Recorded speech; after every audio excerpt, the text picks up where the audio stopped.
वंदे मातरम साथियों, मैं आज आपको कोरोना के विषय पर चर्चा करना चाहता हूँ। कोरोना क्या है इसके विषय में बताना चाहता हूँ। बहुत सारे लोग कोरोना के नाम से डर रहे हैं। कोरोना कुछ भी नहीं है। कोरोना को एक नाम दिया गया है, जो बुखार खांसी जुकाम अगर किसी को हो जाए तो कह देते हैं कोरोना है। बाकी कोरोना कुछ नहीं। ये बीमारियां पहले भी थी, आगे भी रहेंगी और अब भी हैं।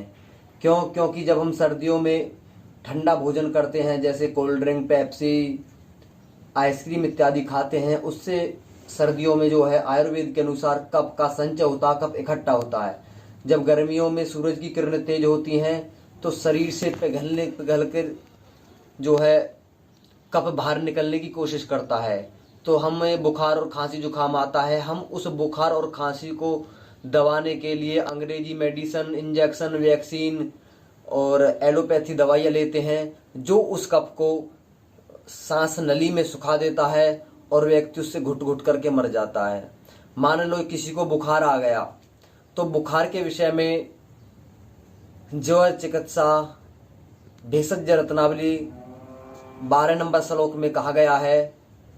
ज्वर के विषय में वात पित्त कफ से बिगड़ा हुआ आम रस, यानी कि जो भोजन पचा न हुआ हो वह जठराग्नि को नष्ट कर देता है और नष्ट करने के बाद पाचन क्रिया बुझ जाती है और बुखार हो जाता है। इस स्थिति को बुखार कहा गया है। और महर्षि वाग्भट्ट जी ने अष्टांग हृदयम में सूत्र निदान स्थानम अध्याय निदान स्थानम में कहा है कि ज्वर, यदि किसी को ज्वर आ जाए, किसी को बुखार आ जाए तो क्या चिकित्सा करनी, सबसे पहले क्या करना चाहिए। ऋषि वाग्भट्ट जी कहते हैं सबसे पहले लंघनम, यानी कि उपवास करना चाहिए। क्योंकि बुखार का मतलब है कि आपकी जो है पाचन क्रिया बुझ चुकी है, आपका जो है जठराग्नि बुझ चुकी है, जो भोजन है वो पचाने का काम नहीं कर रही। तो इस स्थिति को जो है, इस आमरस को पचाने के लिए, जठराग्नि को प्रदीप्त करने के लिए सबसे पहले ऋषियों ने लिखा कि उपवास यानी उल्लंघन करना चाहिए। लेकिन हम क्या करते हैं, ऐसा ना करके हम क्योंकि जब हम इंजेक्शन और गोली लेते हैं तो खाने के लिए डॉक्टर जरूर बताता है, क्योंकि खाली पेट टैबलेट एलोपैथी दवाई दी नहीं जाती। इसलिए जो भोजन किया जाता है उस भोजन से जो है जठराग्नि बंद होती है और उस जो इंजेक्शन लगाए जाते हैं उससे जो है हमें फिर जो है बहुत ज़्यादा बुखार और मोतीजीरा यानी टाइफाइड भी निकल जाता है। तो इसलिए हमें ऐसे इलाज से बचना चाहिए। आयुर्वेद कहता है कि किसी भी प्रकार का बुखार हो, या वात बुखार हो, या पित्त बुखार हो, या कफ बुखार हो, तो इनों में क्या, इन तीनों प्रकार की प्रकृतियों के बुखार में हमें लंघन यानी कि उपवास करना चाहिए।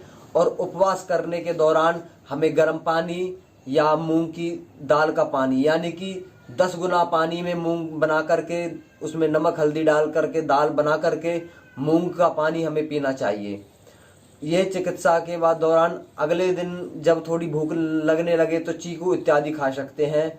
और महासुदर्शन काढ़ा और गिलोय घनवटी आदि का प्रयोग करते रहें। और एलोपैथी के जहर से और कोरोना से ना घबराएं। ये जो है कुछ भी नहीं है, एक प्रकार का षड्यंत्र है। ये बीमारियां अब भी चल रही हैं, क्योंकि अब हमारा जो खान पीन है वो बहुत बुरी तरीका से प्रदूषित किया गया है। रिफाइंड खाना, सफ़ेद नमक, चीनी, चाय, पेप्सी इत्यादि, कोल्ड ड्रिंक आदि जो खाना है वो बहुत बिगड़ चुका है। इसलिए इस प्रकार की बीमारियां आती हैं। तो यदि आप स्वस्थ रहना चाहते हैं, कोरोना से बचना चाहते हैं, कोरोना नॉर्मल है, इससे डरने की कोई भी आवश्यकता नहीं है।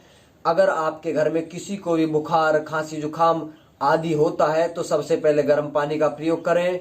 उसके बाद मूंग का पानी पीते रहें, महासुदर्शन काढ़ा और घनवटी लेते रहें, और आप मात्र 1 सप्ते में बिल्कुल ठीक हो जाओगे। इतना ही कह करके मैं अपनी वाणी को विराम देता हूँ। ओम शम।